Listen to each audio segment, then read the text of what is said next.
이 시간에 다 같이 하나님을 경외하는 마음으로 자리에서 일어나셔서 오늘 우리에게 주신 하나님의 말씀 고린도전서 11장 2절에서 16절 말씀 함께 교독하겠습니다. 너희가 모든 일에 나를 기억하고 또 내가 너희에게 전하여 준 대로 그 전통을 너희가 지킴으로 너희를 칭찬하노라. 그러나 나는 너희가 알기를 원하노니 각 남자의 머리는 그리스도요 여자의 머리는 남자요 그리스도의 머리는 하나님이시라.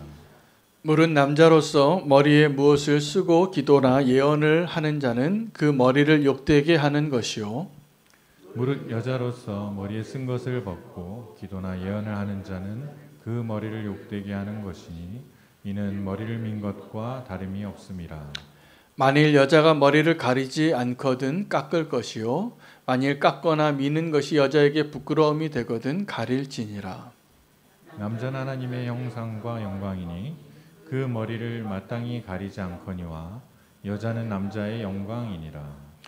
남자가 여자에게서 난 것이 아니요 여자가 남자에게서 났으며 또 남자가 여자를 위하여 지음을 받지 아니하고 여자가 남자를 위하여 지음을 받은 것이니 그러므로 여자는 천사들로 말미암아 권세 아래 있는 표를 그 머리 위에 둘지니라. 그러나 주 안에는 남자 없이 여자만 있지 않고 여자 없이 남자만 있지 아니하니라. 이는 여자가 남자에게서 난 것 같이 남자도 여자로 말미암아 났음이라. 그리고 모든 것은 하나님에게서 났느니라. 너희는 스스로 판단하라. 여자가 머리를 가리지 않고 하나님께 기도하는 것이 마땅하냐. 만일 남자에게 긴 머리가 있으면 자기에게 부끄러움이 되는 것을 본성이 너희에게 가르치지 아니하느냐. 만일 여자가 긴 머리가 있으면 자기에게 영광이 되나니 긴 머리는 가리는 것을 대신하여 주셨기 때문이니라. 함께 읽겠습니다. 논쟁하려는 생각을 가진 자가 있을지라도 우리에게나 하나님의 모든 교회에는 이런 관례가 없느니라. 아멘. 하나님의 말씀입니다. 자리에 앉으시겠습니다. 오늘 본문의 주제는 머리에 무언가를 쓰느냐 마느냐의 문제인데 우리가 이 본문이 좀 낯선 이유는 오늘 우리가 이 모습으로 예배하는 성도님들이 없기 때문입니다. 그러나 여기에는 우리가 다시 한번 발견하고 붙잡아야 할 영적인 의미가 너무나 중요하고 바울이 그 고린도 교인들을 향하여서 이 이야기를 했던 배경과 문화와 그 시대 가운데 우리가 좀 들어가서 우리가 오늘 우리에게 주신 하나님의 음성으로 다시 한번 확인할 수 있게 되기를 원합니다. 바울이 오늘 이야기하고 있는 주제는 어떻게 얼핏 보면 남녀를 차별하는 것 같이 들리는 본문이 굉장히 많습니다. 우리가 성경적으로 이러한 것들을 인정하면서도 이런 이야기를 하는 것이 참 조심스러운 시대를 살고 있기 때문에 오늘 이 본문이 우리가 생각하고 있는 오늘날의 가치와 문화와 남녀의 관계에 있어서 성경은 어떻게 바라보고 있는가를 해석하는 것도 중요하겠고 또 오늘 이 본문이 왜 어떠한 상황 가운데 이 말씀을 주셨는지를 잘 이해하여야 원래 이 편지를 지금 쓰고 있는 바울의 의도가 잘 전달되어지는 것이라 믿습니다. 오늘의 의도는 먼저 바로 이전에 10장에서 고린도전서 10장에서 우상과 우상 숭배에 대한 이야기를 했었습니다. 그래서 그 광야에서 신령한 음료와 신령한 음식을 먹었고 신령한 세례를 받았던 그들이 왜 멸망했는지 우상 숭배였기 때문이었습니다. 하나님께 불평하고 원망했기 때문이었습니다. 그래서 그런 본보기를 보여주면서 우리는 이런 우상 숭배하지 말자. 그것이 바울의 결론이었습니다. 그래서 본보기 된 것으로 우상 숭배하지 않는 자가 되기 위하여 내가 예수 그리스도를 본받는 자가 된 것처럼 너희도 나를 본받는 자가 되기를 원하노라. 나를 본받으라. 라고 이야기한 다음에 이야기인 것입니다. 그러니까 우상 숭배에서 떠나서 이제 우리가 온전한 예배, 하나님의 영광을 드러내는 예배로 드려지는 자가, 예배하는 자가 되기를 원하는 마음으로 오늘 본문을 이해하시면 되겠습니다. 근데 내용은 온통 머리에 뭘 쓰느냐 마느냐의 이야기입니다. 잘 들여다보시면 오늘 본문이 좀 헷갈립니다. 굉장히 어렵습니다. 왜냐하면 지금 우리의 문화 속에서 보이지 않는 내용이기 때문이기도 하고 또 이 본문을 예배의 자리에서 어떻게 예배해야 할까라는 목적으로 해석하지 않고 남자와 여자의 존재 자체를 해석하는 본문으로 받아들인다면 오해가 될 수 있기 때문입니다. 그렇지 않습니다. 이 본문은 남자가 여자보다 얼마나 더 우월한가를 설명하려고 한 이야기가 아닙니다. 그래서 오해하지 마셔야 됩니다. 지금 바울이 그 오해를 받고 있는데 바울이 오해받는 것과 비교할 수 없을 정도로 잘못된 오해는 이 이야기를 이 본문을 가지고 남자 성도님들이 남자 중심의 이 기독교 문화를 만든다면 그것은 더 잘못된 것입니다. 오늘 본문에 바울이 분명히 그 오해가 그 논쟁이 있을까 봐 선을 긋습니다. 지금 남자와 여자에 대해서 다르게 이야기하거든요. 예배할 때 남자의 머리에는 아무것도 쓰면 안 되고 쓰는 것을 부끄럽게 너희가 느끼지 않냐고. 여자의 머리는 반드시 무언가에 써야 한다고. 여자가 머리를 밀거나 여자가 남자같이 머리를 하거나 예배할 때 또 여자가 긴 머리를 가리지 않고 무언가를 가리지 않고 예배하면 그것이 너희를 불편하게 하지 않냐고. 그 이야기를 하는데 오늘 본문을 이해하기 위해서 우리는 지금 우리가 너무나 시대적으로 떨어져 있고 지리적으로 떨어져 있고 문화적으로 다른 상황 가운데 예배하고 있는 고린도 교회 성도님의 입장에서 오늘 이 말씀을 좀 이해하려고 노력하실 필요가 있습니다. 지금 우리의 예배의 모습과 너무나 다르죠. 그들은 그때 당시에 2000년 전에 고린도에서 초대교회 성도들이 예배하는 자리에서 더 온전히 합당하게 하나님께 영광 돌리는 예배자가 되기 위하여 오늘 이 본문을 받은 것입니다.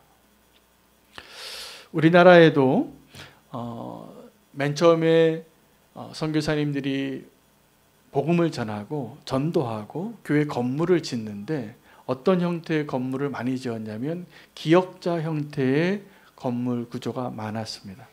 그래서 평양의 장대현 교회나 서울에 있는 세문안 교회나 또 전주에 있는 서문 교회나 이렇게 오래된 교회 지금은 다 바뀌었지만 맨 처음에 선교사님들이 건축했을 때 당시의 교회의 형태는 기역자로 만들었어요. 건물을. 그래서 이렇게 본당이 있으면 남자와 여자가 기역자로 쫙 나눠져서 다르게 앉은 거예요. 예배 드릴 때 함께 옆에 앉지 못하게 한 건물 구조로 예배했습니다. 그리고 그것이 그렇게 기역자로 건축하지 못한 곳에서 예배할 때는 그런 것이 허락되지 않은 데서는 장막을 쳤어요. 그리고 커튼을 치고 남자 여자가 따로 앉았습니다. 왜 그랬을까 생각을 해보면 그때 당시에 100년 전에 150년 전에 우리나라에 복음을 전하러 왔던 그 선교사님들이 예배하던 그 나라에서는 어떻게 예배했을까? 그렇게 기역자 형태에서 예배하지 않았습니다. 그냥 지금 오늘 우리와 같은 형태에서 예배했는데 그 선교사님들이 와서 왜 그러면 그런 건축물을 세우고 왜 커튼을 쳤을까? 그때 조선 사람들 때문이에요. 그때 그 조선 사람들은 이 예배는 거룩한 곳인데 거룩한 예배를 드리는데 남자 여자가 옆에 같이 그것도 그 이방 남자죠. 모르는 사람하고 옆에 앉을 수가 없는 거죠. 그래서 그들이 이 조선시대의 그 사람들이 생각할 때 예배는 거룩한 것인데 거룩하게 합당한 문화적인 옷을 입고 예배를 드린 것이죠. 지금 우리가 드리는 예배와 2000년 전에 그 고린도 교회 성도들이 예배했던 모습이 많이 차이가 납니다. 우리는 지금 머리에 뭐 안 쓰고 예배해요. 우리 여자 성도님들이.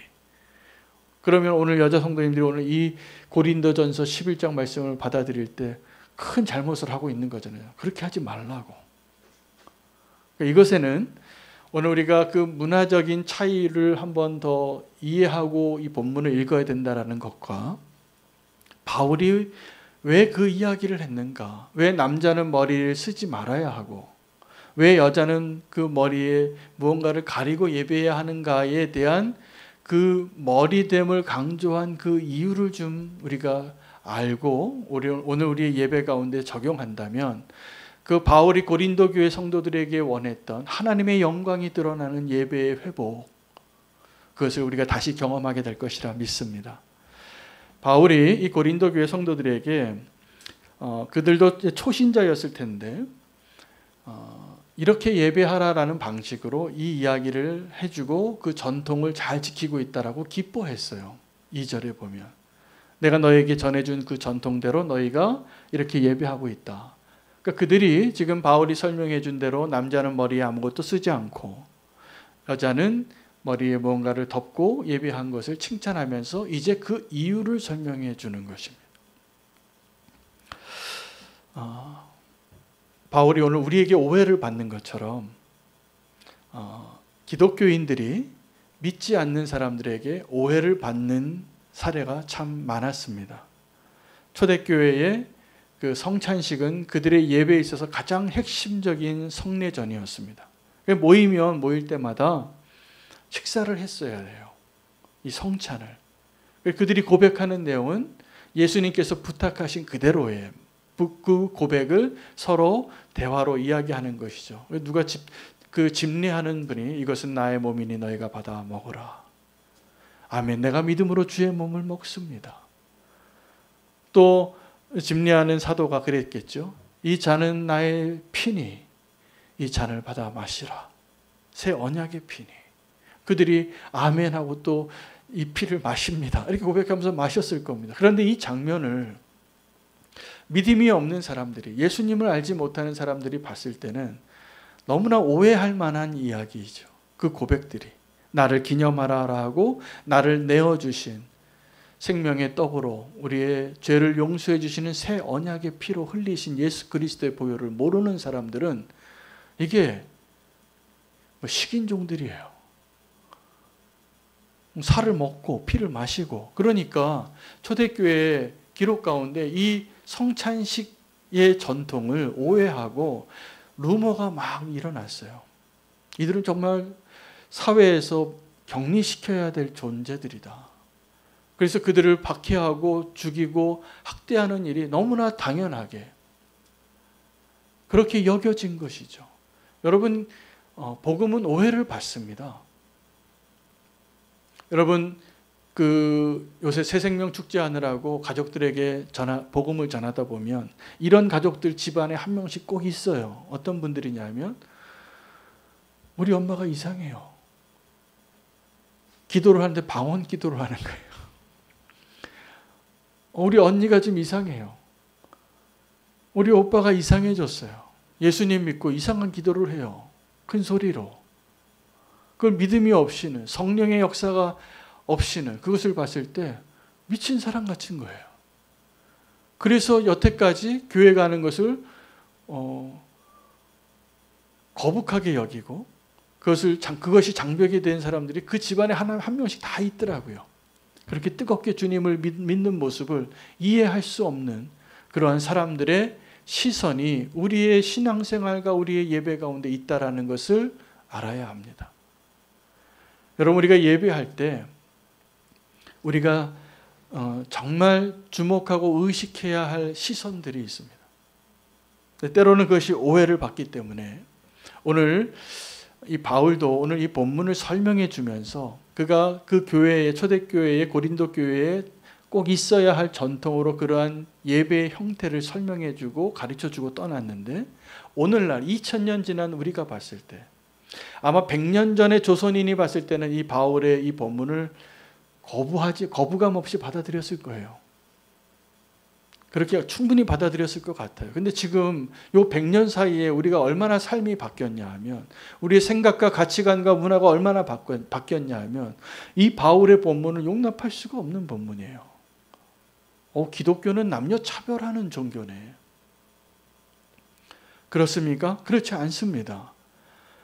기독교는 오늘 이 본문 안에도 바울이 그런 오해를 살까 봐 다시 한번 논쟁이 될까 봐 그 이야기를 설명해요.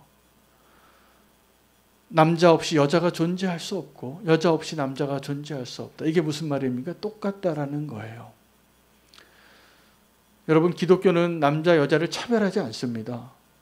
더 존중합니다. 동등하게. 하나님의 형상이기 때문에. 그러나 이제 오늘 바울이 이렇게 차별하는 것과 같이 왜 남자는 여자의 머리고 남자의 머리는 그리스도고 그리스도의 머리는 하나님인가? 여자 성도님도 기분 나쁘지 않으세요? 왜 남자는 내 머리고 여러분 머리 된다는 것은 좀 더 중요하고 대표성이 있고 다 되고 싶어하는 그런 것이잖아요. 그런데 왜 성경에서는 여자를 이렇게 좀 비하하는 것 같이 이야기하고 있는지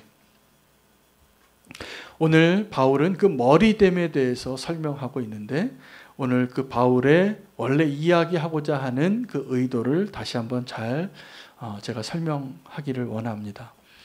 머리가 된다라는 것은 머리됨을 그래서 여자의 머리는 남자고 남자의 머리는 그리스도이고 그리스도의 머리는 하나님이라. 그 누구도 하나님이 허락하신 권위 아래 있지 않는 사람이 없습니다. 인정하시나요? 인정하시죠? 그런데 하나님이 이 예배의 자리에서 회복되어지기 원하는 질서가 있어요. 그런데 이것이 차별이 아니에요. 차별이 아니에요. 우리가 하나님 없이 남녀 평등을 이야기할 때 차별같이 보이는 거지만 하나님이 원래 우리를 창조하실 때 남자를 먼저 창조하시고 그 남자에게서 여자를 창조하셨기 때문에 그 이야기를 하는 거예요. 우리가 예배의 자리에서 회복되어져야 할 것이 무엇인가? 여러분 이 머리됨의 원리, 머리됨을 통하여서 우리가 회복되어야 할 두 가지 회복이 뭐냐면 첫째는 권위의 회복입니다. 질서의 회복. 또 하나는 창조의 원형의 회복이에요. 이 두 가지가 회복되어져야 하는 거예요. 질서의 회복은 여러분 예배는 하나님 앞에 나아가서 하나님을 인정하고 예배하고 하나님 앞에 엎드리는 자리인데 그 예배의 자리에도 질서가 있어야 합니다. 그 성령님 안에 성령님이 통치하시는 곳에는 항상 그 질서가 있는데 그 질서가 무너지는 것이 예배의 모습이 합당하지 않아요. 내가 그냥 혼자서 내가 자유롭게 하는 것이 예배가 아닌 것입니다. 예배 드릴 때는 내가 하나님의 권위 아래 있다라는 하나님의 날개 아래 있다라는 것을 인정하는 자의 모습으로 예배해야 합니다. 여기에 가장 본이 될 수 있는 사람이 백부장이에요. 백부장이 예수님에게 자기 하인의 병을 고쳐달라고 찾아왔어요. 예수님이 그 마음이 너무 귀해서 가자고 너희 집에 가서 고쳐주겠다고 얘기했을 때 그 백부장이 그 예수님에게 사양하면서 가실 필요 없다고 나도 남의 권위 아래 있는 사람이고 내 하인도 내 권위 아래 있는 사람인데 지금 주님이 내 권위 위에 계시니 주님이 말씀하시면 그것이 될 것입니다. 라고 고백한 거예요. 예수님이 보시기에 내가 이런 믿음을 못 본 거예요. 이스라엘 가운데에서도. 무슨 얘기입니까? 예수님은 하나님은 우리가 그 백부장과 같은 믿음으로 살기를 원하세요. 영적으로 여러분 우리가 자유하다고 해서 이제 구원받았기 때문에 복음이 우리를 자유케 해서 하나님의 권위를 인정하지 않고 그 질서가 없는 가운데 살아가는 것이 그게 정말 행복한 것이고 정말 자유한 게 아닌 겁니다. 정말 우리를 자유케 하는 것은 하나님이 허락하신 그 권위 아래, 그 권위의 우산 아래 있을 때 우리가 자유한 거예요. 그것이 하나님이 축복하시는 방법인 거예요. 그것이 하나님 우리를 보호하시는 방법인 거예요. 근데 우리는 그거 자꾸 떠나고 싶어요. 그 자리를 떠나요. 그래서 내가 원하는 대로 그 권위의 자리를 좀 떠나서 이제는 하나님 품에서 좀 떠나고 싶다. 그런 마음 드실 때 있잖아요. 그게 탕자잖아요. 근데 이 백부장은 이게 너무나 분명한 사람이었어요. 예수님 만나고도 예수님 오실 필요 없습니다. 이미 다 이루어질 것입니다. 나는 믿습니다.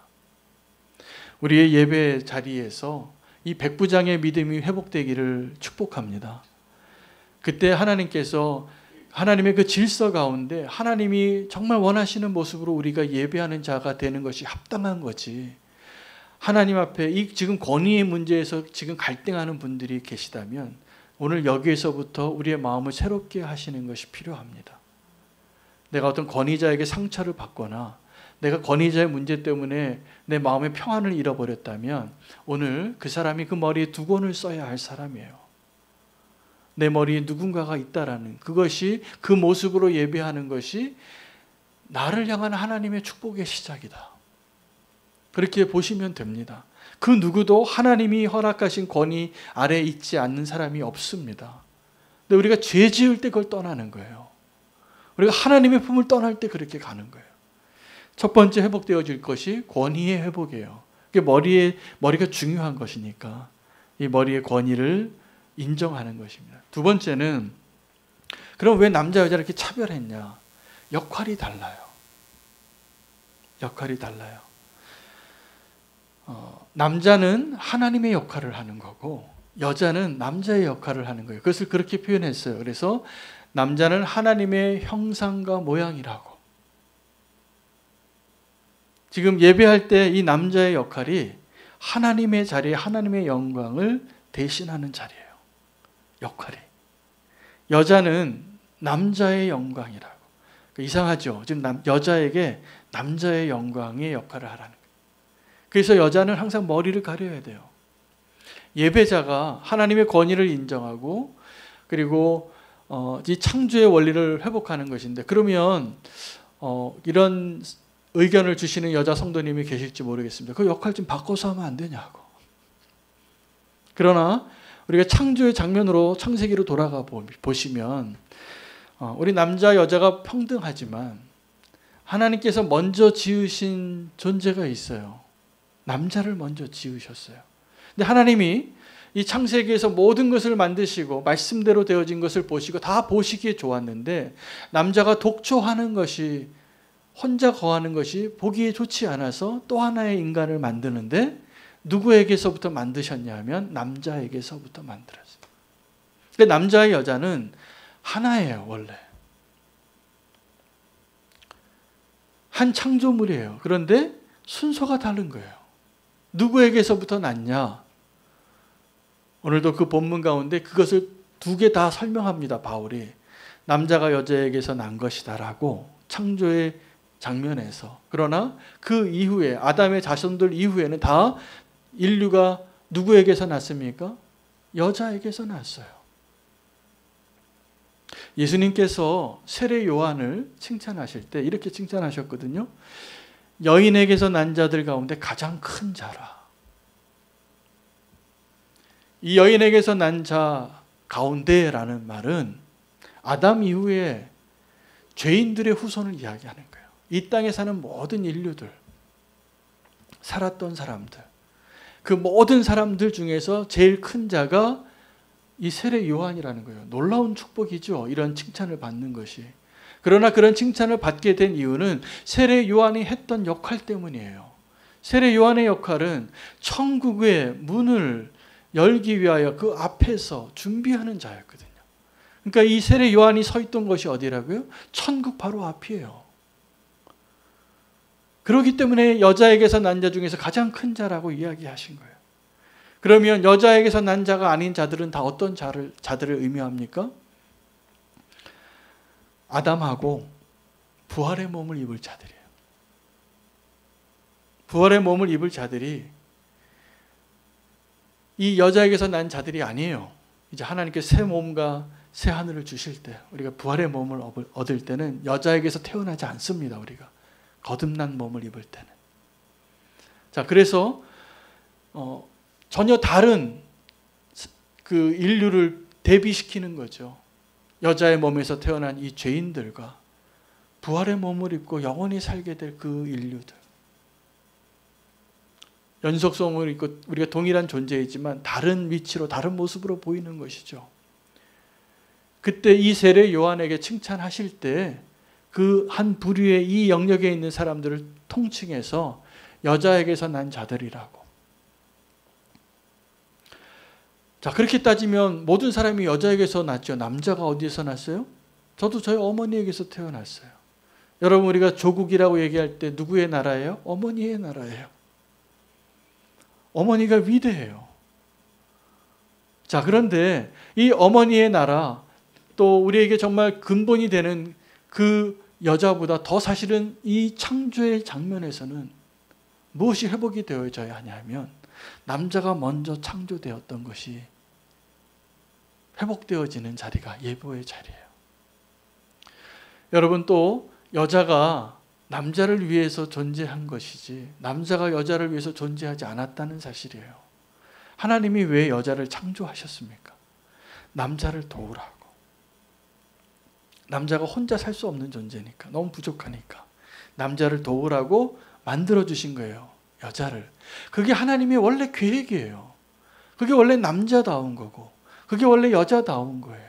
근데 우리가 타락한 문화 속에서 살다 보니까 이것이 평등이라는 관점으로, 시각으로 바라볼 때 이것이 너무나 창조의 원리가 합당하지 않게 보이는 거예요.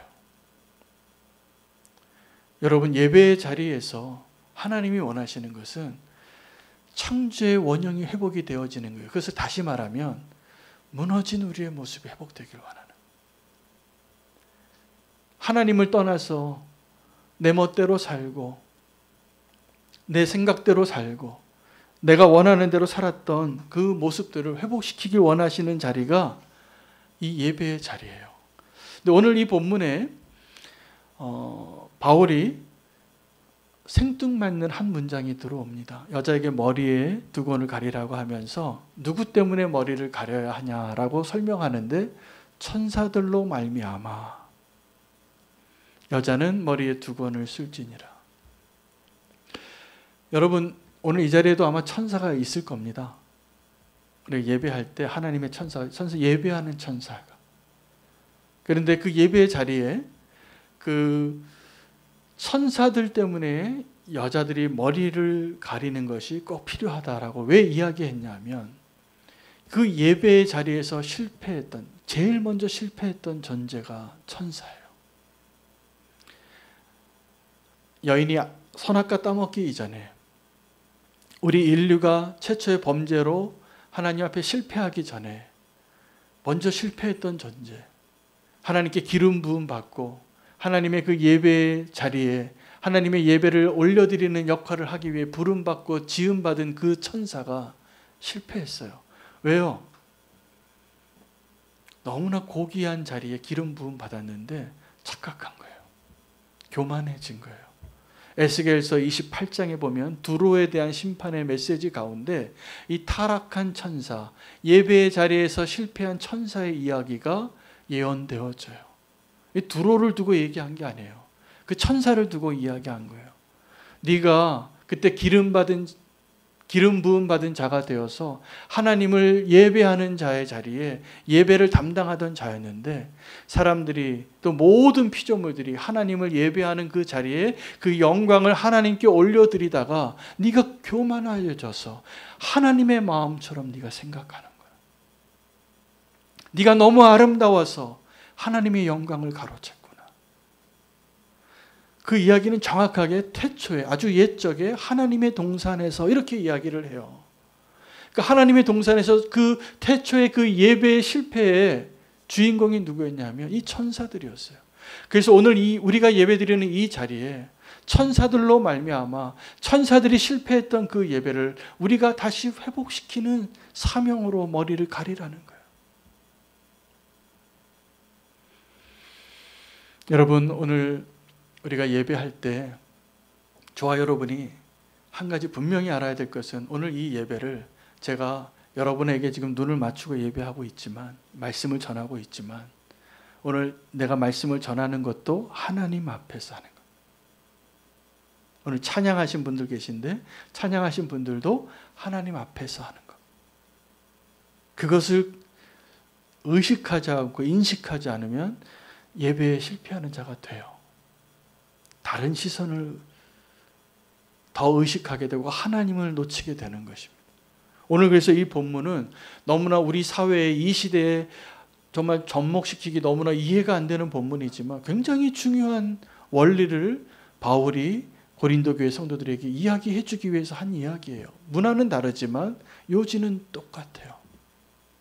여러분, 우리가 예배할 때 하나님께 예배해야 합니다. 우리가 예배할 때 하나님이 우리의 유일한 왕이 되셔야 합니다. 하나님이 통치하시는 자리가 되어야 합니다. 그것이 실패하면 정말 불행한 일이에요. 다윗이 인생에 여러 위기가 많았는데 사울 왕 때문에 위기가 많았습니다. 그러나 진짜 위기는 자기 아들 때문이었어요. 그 아들이 아버지의 자리를 상처받은 마음에 그 자리를 빼앗기로 작정하고 치밀한 계획을 세웠습니다. 압살롬이. 백성들을 위로하면서 성문 앞에 서서 그들을 재판해주고 하나님의 지혜로 결론을 내려주면서 꼭 끝에 이런 말을 하는 거예요. 근데 왕은 뭐 하는 거야? 이런 거 안 도와주고. 그 마디를 꼭 했어요. 왜요? 백성들의 마음을 훔치려고. 훔치는데 성공합니다. 백성들의 마음만 훔치는데 성공한 것이 아니라 나라를 훔치는데도 성공해요. 그가 왕이 됩니다. 근데 여러분 이걸 기억하셔야 돼요. 하나님이 허락하시 아니한 일은 그 거사에 성공해도 자기 게 아니에요. 다윗처럼 살아야 돼요. 이 언약궤를 내게로 가져오기를 원치 아니하고 그 자리에 두라. 내가 하나님 보시기에 합당해야지 그 자리에 서리라. 그런 마음으로 산다면 우리는 하나님 앞에 흔들리지 않고 실패하지 않는 예배자로 설 겁니다. 이 마음이 없다면 우리는 기회만 있으면 하나님을 반역하고 하나님의 권위를 떠나는 실패한 압살롬이 될 거예요. 그 압살롬과의 전쟁이 그 다음에 시작이 되어지는데 다윗은 알았습니다. 하나님께서 나와 함께 하신다는 것을. 그래서 이 전쟁에 내가 이길 걸 알고 자기 군대의 모든 장관들에게 모든 군사들을 다 모아놓고 왕이 부탁을 해요. 내가 지금 전장에 나가진 않지만 내 아들 압살롬을 만나거든 꼭 선대해달라. 무슨 말입니까? 죽이지 말라고. 이길 것 같은데 내 아들은 꼭 좀 살려달라고, 압살롬. 근데 그 전쟁은 압살롬이 죽어야 끝나는 전쟁이에요. 전쟁이 시작이 되어졌는데 그때 그 압살롬이 상수리 나무에 머리카락이 긴 사람이었는데 그것이 걸려서 매달려 있는 것을 이 다윗의 병사가 발견하죠. 그거 죽이지 않아요. 왜요?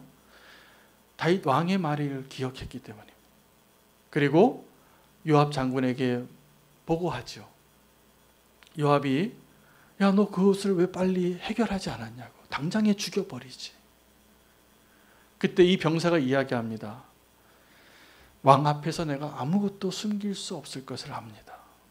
왕이 나에게 그렇게 부탁하셨는데 어떻게 내가 이 압살롬을 죽입니까? 내가 만약에 그 압살롬을 죽이고 왔다면 요압 장군 당신도 나를 책망했을 것 아닙니까? 그 이야기를 하고 그러나 요압은 이렇게 나는 그럴 수 없다. 그리고 자기 무기 드는 사람 10명을 데리고 압살롬에게 가서 창으로 그의 심장을 찌릅니다. 그리고 압살롬의 생명을 빼앗죠. 죽임을 당한 그 압살롬 이야기가 그렇게 요압의 칼에 죽게 되는데 여기에서 우리가 그 요압의 모습을 발견해야 돼요. 요압에게는 다윗이 더 이상 요압의 왕이 아니에요. 근데 놀랍게도 이 요압이 이 다윗의 전쟁을 하고 있다는 사실이에요. 여러분 지금 하나님은 어떻게 예배하십니까? 하나님 앞에 예배한다고 하면서 내 뜻대로 내 생각대로 요압처럼 행동하고 있다면 그 실패한 예배예요. 하나님이 그 예배로 영광 받으실 수가 없어요. 오늘 바울이 이야기하고 있는 게 딴 것이 아니에요. 지금 하나님의 권위 안에 있는지 네가 지금 요압이 아닌지 물어보는 거예요. 그 전쟁터에 나가서 왕의 명령을 거역하고 내 마음대로 하는, 내가 당연하다고, 이것이 복수하는 것, 저 압살롬을 죽이는 것이 합당하다고. 실제로 요압이 그 압살롬 죽이니까 그때 나팔을 불어요. 전쟁이 끝나요. 근데 왕은 통곡해요. 여러분, 내가 요압과 같이 하나님을 위하여 예배한다고 하면서 하나님으로 하여금 통곡하게 하는 자가 되지는 마셔야 돼요. 우리의 예배가 온전히 회복되어지기를 원합니다. 창조의 질서와 그 창조의 원형이 회복이 되어지는 것이 하나님이 예배 자리에서 예배자들에게 요구하시는 자세고 모양이에요. 남녀 차별하라고 이야기하신 게 아니에요. 하나님, 내가 너희를 이렇게 창조해, 너희가 이렇게 빚어지고 이렇게 창조되었는데 그 모습을 보길 원한다. 여러분, 하나님의 영광을 회복하는 예배는 하나님이 우리의 하나님 되시는 것이 분명해야지 되는 거예요. 하나님 우리를 원래 창조했던 모습 그대로 그 모습으로 돌아가 예배하라는 거예요. 나의 자리를 찾으십시오. 그 자리에 실패했던 천사와 같이 되지 마십시오.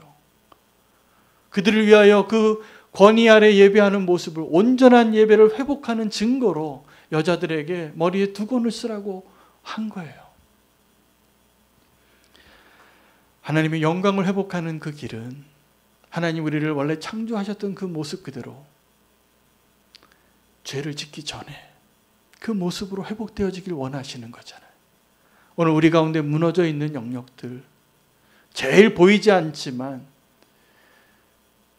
우리 가운데 무너진 것이 있다면 오늘 그것을 회복하는 자리가 되기를 원합니다. 보이지 않는 곳에서도 그 왕이 보지 않아도 내가 왕에게 아무것도 숨길 수 없다라고 고백했던 그 병사가 진짜 충성된 병사예요. 여러분, 그 하나님 앞에 내가 하나님을 왕으로 인정하고 하나님이 원하시는 충성된 병사와 같이 믿음과 순종으로 그 예배가 온전히 회복되어지는 축복이 분명히 여러분에게 있기를 축복합니다. 그 싸움의 요압과 같이 내 뜻대로 내 마음대로 예배하고 그것을 스스로 만족하게 여기는 그 예배의 실패를 경험하지 않으시기를 축복합니다. 오늘 우리가 누가 머리에 두건을 써야 하고 누가 머리에 두건을 쓰지 말아야 할 이유는 역할이 달라요. 남자는 하나님의 영광과 그 상징을 의미하는 거예요. 그래서 머리를 쓰지 말아야 해요. 아무것도. 여자는 남자의 영광을 상징하는 역할이에요. 반드시 머리를 가려야 해요. 반드시. 오늘 우리가 예배할 때 하나님의 시선에, 하나님 보시기에 실패하지 않는 예배자로 다시 한번 회복되어진 그 모습으로 주님을 만나시기를 축복합니다. 하나님 우리 왕이 되시면 됩니다. 오늘 결단 찬양할 때 예수 우리 왕이여 이곳에 오셔서 우리의 예배가 다시 온전히 회복되기를 소망하는 마음으로 이 찬양 결단하며 나아가